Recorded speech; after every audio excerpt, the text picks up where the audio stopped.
Welcome everyone, today we have an updated version of the Necromancer for the Endgame pit build. Now if you look closely, our Korean friend here is just about to clear pit 126, and this is without using the Holy BLOT potion. So yes, I have had a lot of requests to look into the pit and also higher end games for the Necromancer without using the Holy BLOT potion. And for the entirety of this replay, you can see and also learn how the Necromancer can work without using the Holy BLOT. Now with the Holy BLOT, it can clear the dungeons much faster, but there are ways without abusing the potion and still push for higher level in the endgame. Now the build we're currently learning is coming from the #1 Necromancer on max roll without the Holy BLOT potion, and this is the #1 Necromancer that has pushed for 126. And here I have made the builder's guide for this particular build, which we'll go through for this video. So briefly going through the raid plays to see how this Necromancer functions and how does it push for higher levels without the Holy BLOT. Well, the Holy BLOT will help towards the Necromancer's damage, and one of the things is with this particular build you can see that he has a lot of damage, lots of attack speed, lots of increased size of radius for his Corpse Tendril together with Decrypify.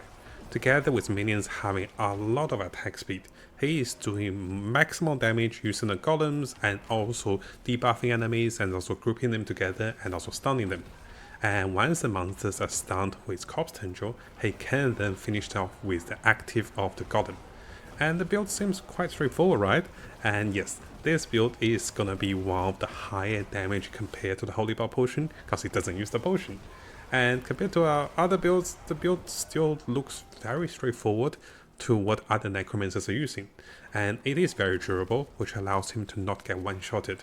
Blood Mist is not used as often compared to the previous setup, and you can see that he is spawning more corpses with Blood Mist.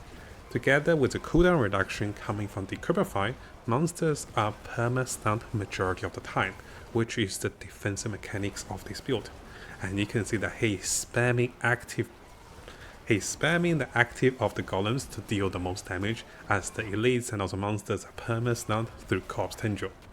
Now coming over to the boss fight, here he's fighting one of the War Chieftains, and similar to a lot of the Necromancer build, he's constantly casting Decrypify to lower the enemy's damage while allowing the minions to stagger the boss. Together with the ability to use Army of the Dead to deal increased damage and also reduce the damage the monster takes.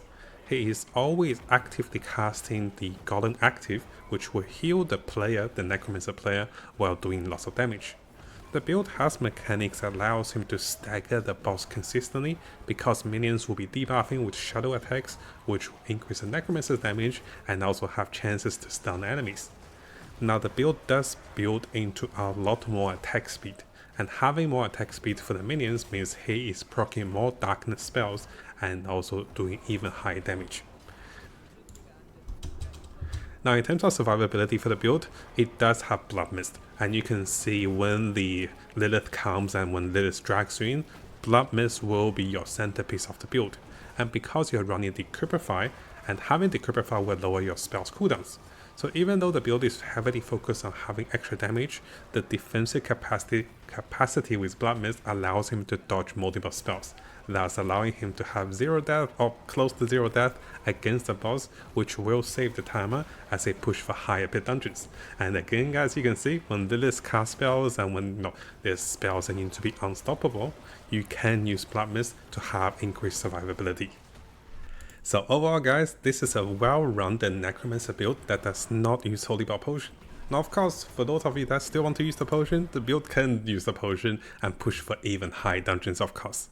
And credits and also big thank you to Cho4625 and also over here to Bram for sharing and also for demonstrating this build to us. Now if you want to follow the YouTube, it is over here. I'll have the links available for you guys to learn this build and also to learn the skill rotations. So coming over to a builder's guide from learning this particular build. What you can see with the skill selection is we will be casting Decrypify together with Active Golem, and those are two of the most important spells. Now we'll be using Corpse Tendril to stun enemies together with Raised Skeletons, which allows the skeleton priest to buff us. Max level Blood Mist is for survivability, together with Army of the Dead to give us defensiveness for the minions, increased damage, and also to resummon our minions. Now in terms of the Book of the Dead, we are going with the Skeleton Warrior rapiers, which allows them to increase corpses onto the monsters, with increased damage for each of the Shadow Mages we summon, and finally we're using the Blood Golems, and this is pretty straightforward for most of the Necromancers. So if we're briefly coming over to the gears of choices for this particular Necromancer, you can see that he's not using any Uber uniques.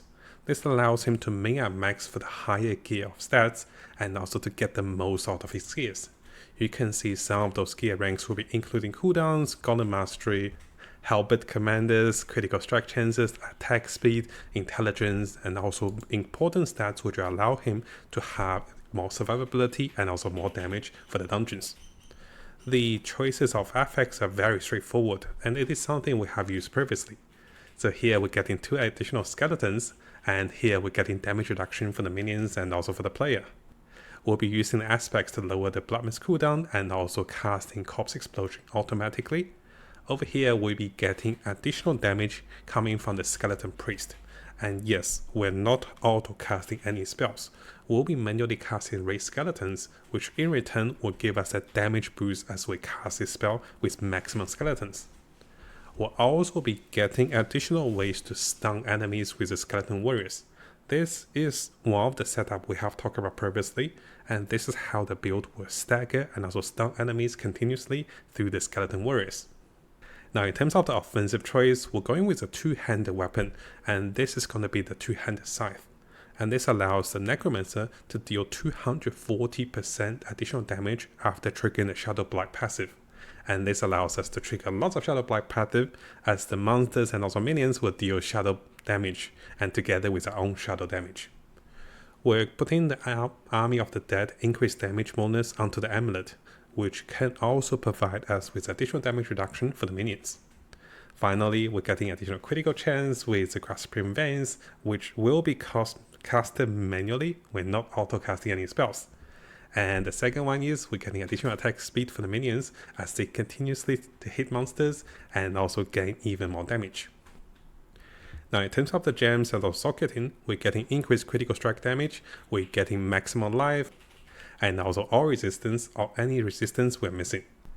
Now from what you can see with this particular setup, it is very similar to what we have talked about, but some highlights for the gear stats are coming from getting more ranks to Golem Mastery, getting more ranks to the Helper Commander, and getting additional ranks to attack speed, critical strike chance, intelligence, and also even golem damage will help you to do even more damage.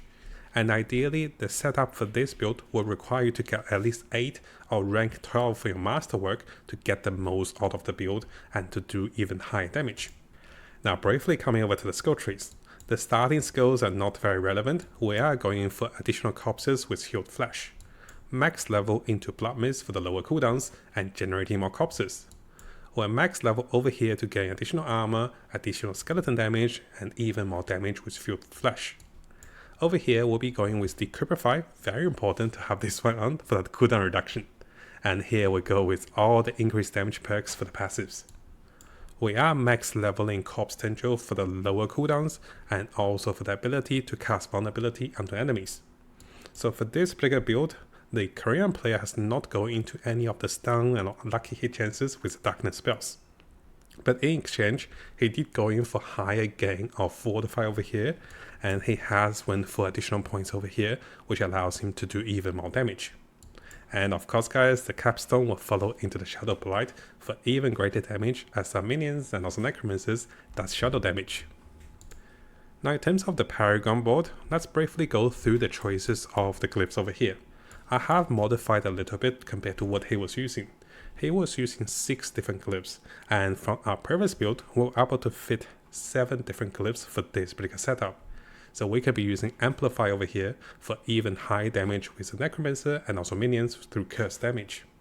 Corporal will allow us to deal even higher damage together with greater movement speed. Over here we have Control. Because we're stunning the monsters a lot of times, both the Necromancers and also minions can deal even more damage with Control. And this is my own addition compared to the build. The build does not use the Control glyph, but in exchange it does have more points into the allocated points, so it has a little more damage in terms of the just points allocated. but I felt that having the control glyph will give us more control and also even faster clear before we get to the boss. And once we get to the boss, this glyph will fall short a little bit, but this will allow you to get to the boss much faster and deal tons of damage. Now for the rest of the glyphs, we're using the Gravekeeper, which will give us even higher damage next to corpses. Here we have Essence, which allows us to have higher critical strike damage and also even greater critical strike damage against monsters under 80% HP. We also have Dead Razor, which allows the minions and also Necromancer to deal even higher damage, together with Golem. Of course, the Golem is going to be the biggest focus of damage to allow active Golem to deal the highest damage for the Necromancer. So coming over to the skill rotations for a higher level pit dungeon, what you can see right away is the Necromancer is casting Decrypify, and because he has stacked a lot of Decrypify radius, which means it's a bigger radius, notice over here, he's constantly debuffing enemies. And after casting Decrypify, he can cast Blood Mist, which will create some corpses, and you can see over here. After that, following up with Corpse Tendril, keep moving so he can avoid any random damage from the monsters, and constantly rotating between Corpse Tendril, Active Golem, and also Decrypify. This will allow him to get the most out of the fights, and because he's using a two-handed scythe, he's actually getting more life back as he kills monsters, which is going to be one part of the survivability. Now of course the bigger part of survivability is coming from Active Golem, which can heal the Necromancer together with providing you with a lot of damage. Now you can see that he's also actively casting Raised Skeletons. Because he's not auto casting anything, once he have the maximum number of skeletons on the board, Skeleton Praise will both boost the minions damage together with healing the Necromancer and also boosting his own damage. So during this time you want to cast your ultimate whenever you can, which can boost your minions damage together with maxing out your skeletons. And this is pretty much for the build. And during this time, he's not spamming Blood Mist. Blood Mist is now a survivability spell. He has enough HP and also survivability with armor and also fortified, so he doesn't get one-shotted. And if he does get hit and if he is in danger, he can then use Blood Mist. So Blood Mist is not spammed that often. And most of the skills he's spamming is going to be Corpse Tendril, Summoning Golems, Raised Skeletons, and together with Decrypify. Now briefly going through the fights against the boss. Against most bosses, because we're not looking forward for the boss to have summoning of minions, we're going to use the raw damage against the boss. And here I do want to highlight, notice that sometimes the bosses will have mechanics including Lilith attack, which will drag you to the center of the map. And this is when you want to save your Blood Mist. This will provide you with unstoppableness and also dodge through all the attacks. It is quite important to save those particular spells, because this is the only way for the Necromancer to have unstoppable and also to have invulnerability. And this will be very important for you to survive in the high level dungeons. Notice over here, Lilith will be dragging. If you get dragged in the middle, you have to cast Blood Mist instantly to avoid those one-shot abilities. And this will allow you to push for even high dungeons using the Necromancer without the Holy Bolt.